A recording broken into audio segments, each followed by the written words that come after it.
చెయ్యి పైకెత్తిన చేపు అమలేకుల మీద వీళ్ళకి జయం వస్తూనే ఉన్నది. చెయ్యి దింపాడు,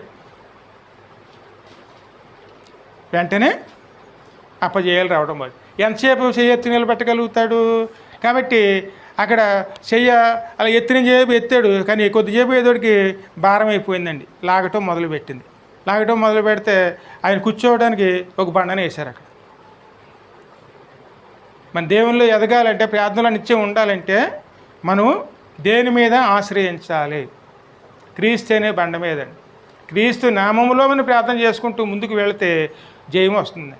కానీ క్రీస్తుని మనం ఆశ్రయించుకుంటే మనం ప్రార్థన చేసామనుకోండి, జయం రాదండి. ఎందుకంటే కొద్దిసేపటికి మనం బలహీనం అయిపోతాం. మోసేకి అటువంటి పరిస్థితినండి.